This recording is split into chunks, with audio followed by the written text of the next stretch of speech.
Hey everybody, Professor Pipes here for another Piper's Office Hours. This time I'm talking about imagery, aka sensory language. I have this as a one full long lesson, but you could definitely break it up into parts. It's kind of built to build from your basic recall and identification all the way through analysis and eventually utilizing these skills, extending the thinking. So you could break it up into lots of little lessons or do it as one like I do. All right, so class starts out with the kids seeing this picture up on the board and having a prompt to write in their journal everything that they think they would see, smell, taste, hear, or feel physically if they were at this dinner party. So I give them a few minutes to do that, and then we move on to discussing it as a class. So I call on random students and have them list something in one of the categories, and we go through them category by category. And so they say what they would see, smell, taste, hear, and feel, and we talk about it.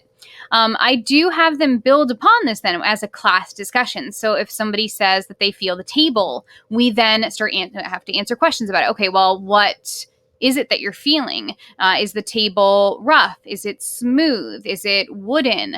Is there a tablecloth? What is the tablecloth made out of? How does that feel? And so it forces them out of just like listing stuff into being a lot more vivid and descriptive in what they're saying that they would see, smell, taste, hear, and feel. And we do that for each of the senses.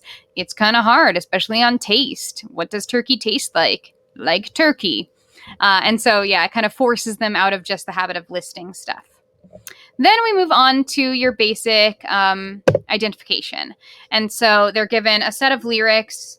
And so my two from this one are Sound of Silence and Lucy in the Sky with Diamonds. And they have to go through and identify the different senses that are being invoked through imagery in their set of lyrics. And so you can color code it however you want to do it.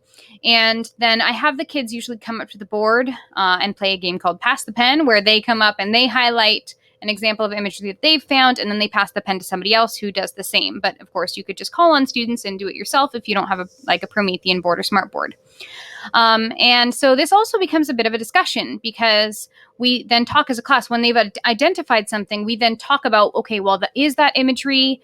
Is it enough? Is it vivid enough that we would consider it imagery, or is it really just a word that is something that you can see? So if they said collar, and it's like, okay, well, a collar is a thing, but is that very descriptive, vivid? And so we talk about it and decide what ultimately stays and what goes. All right. And then the last part is where they're kind of using the skills that they've been practicing in these previous parts and doing it themselves. So I give them a few verbs and they have to come up with two other more interesting words that they could use instead of these very basic verbs. And so I have them do this in their journal. They write them down, and then as a class, we do them. So I'll call on someone and say, okay, well, what did you put for instead of looked? And if they said glared, I'll say, okay, everybody glare at me. All right, everybody glance at me, peer at me. And so they are, one, it's more movement and gets them more involved in the activity, especially when we get to walked. And I make them limp across the classroom or trudge or march or creep. So it gets them more active, more involved, maybe more awake. Helps them to remember it later on, too. They'll be like, oh, what was imagery? Oh, that's when we had to creep across the classroom. So it gets them up and moving, too, which is always fun. And then the last thing is a competition, because who doesn't love a competition? And so I give them these two very basic sentences. The plant was on the shelf and she stood on the hill. And I have them use the skills that we've been practicing and try and create very, very vivid, descriptive sentences utilizing imagery. So it still has to have the same basic meaning. There still needs to be a plant on a shelf. She needs to be still standing on a hill. And then they have to be a lot more vivid in the rest of it, add detail.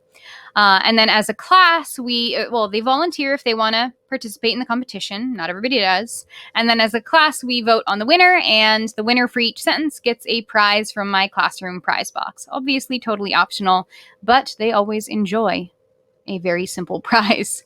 All right, so that's it for my imagery lesson. You can, again, either do the whole thing together or break it up into a few different bell ringers, but I hope it's helpful for you. Bye!